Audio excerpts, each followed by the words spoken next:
Were you just like in the hotel room just flipping through channels and like, hey, I want to try out for that? Yeah, we were getting ready to leave and it was on.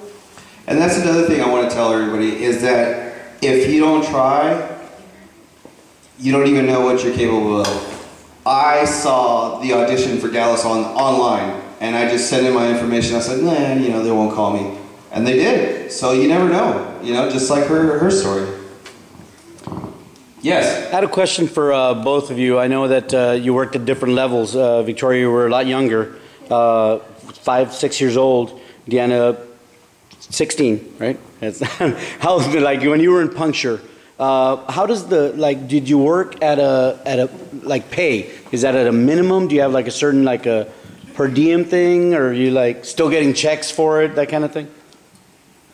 I think my first official job was doing commercials as a preteen here in Laredo. My sister and I would do commercials for a while, and then that kind of like fell off. And so my first real job as pursuing an actor, whatever,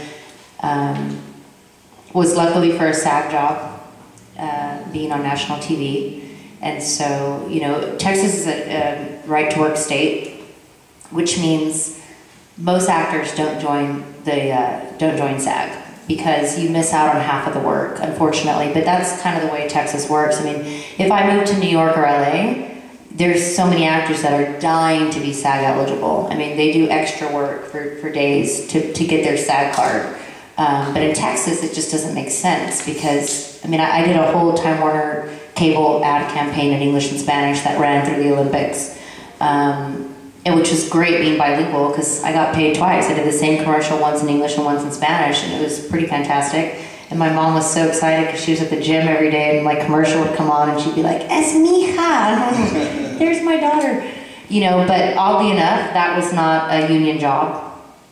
And so, you know, it really just depends. I mean, SAG rates are pretty standard no matter what state you're in. And whether you're a SAG actor or not, you can work SAG jobs. And so there's a pretty, I mean, you can find the rates online. I mean, it's pretty standard. When I puncture was a SAG job. But you know, I've done lots of work that's not union. I've done a lot of really great work that I'm very proud of that weren't part of the union. And you know, it's just a part of working in Texas. Does being in a union get you, like which jobs would get you residuals? Like, what's the difference? Actually, just got a check in the mail yesterday to my mom's house, which Friday Night Lights, I guess, is on DirecTV. Or not DirecTV, it's on Netflix now. So I get like random like $50 checks or like $75 or, you know, this or that, which is cool. It's always nice to get like residuals. I mean, I can't even imagine the cast of Friends, right? With all the reruns. But yeah, SAG jobs will get you residuals. But, you know, it's kind of like, it's a double-edged sword in the state of Texas, you know, whether or not to join the union. So I don't know if that answers your question or not, or if that helps. Yes, sir. Or if now everyone's just more confused. Changing speeds a bit, can you touch on your experience at University of Texas versus West Coast schools or East Coast schools, and why did you continue to stay in Austin versus New York or LA? I have various friends that just migrated to New York and LA right away and didn't consider a town like Austin. But mainly the first part of the question, University of Texas, how did it shape your career and stuff? So I guess you mean me, right? Because I don't think Victoria's in college yet.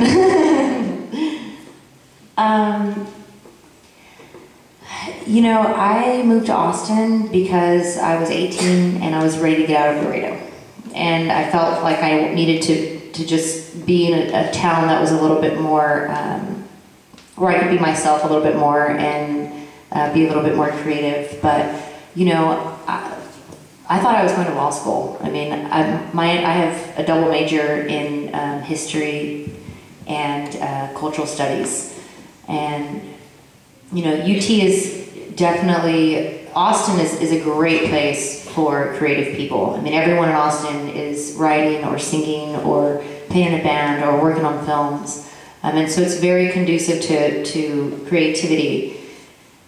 at the university, I convinced the theater department to let me into their acting classes, even though I wasn't an acting major. Somehow, I don't know how I did that. But again, at the time, I just was doing it for fun. I didn't think that I could ever be an actor, you know.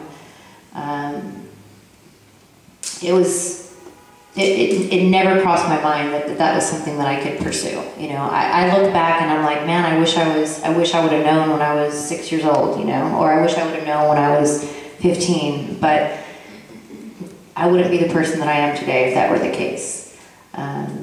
However, I stayed in Austin, and so because of that, I've been able to work with a lot of really great local directors, and you know, Austin's a great place if you want to have a career in film. It's not LA and it's not New York, but you know, it's almost like, do you want to be a big fish in a small pond or a small fish in a big pond?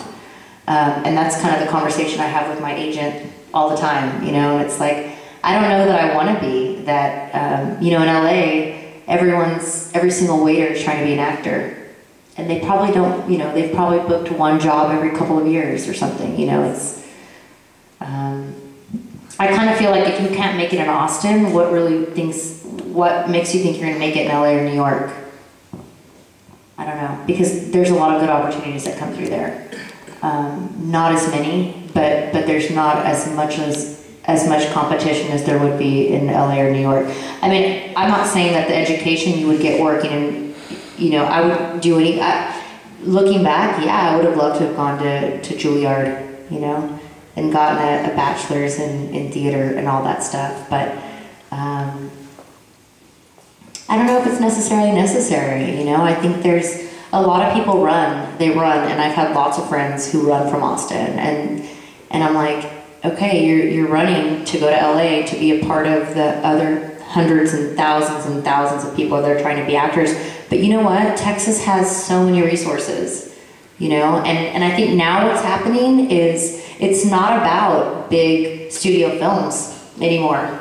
There's so many small independent filmmakers that are coming up that continue to work in Texas and want to keep bringing work to Texas, and that are writing and producing their own stuff. I think it's all about independent film right now, because there isn't a whole lot of big studio films that come through Texas. And even when they do, they don't really cast lead roles. They cast supporting roles.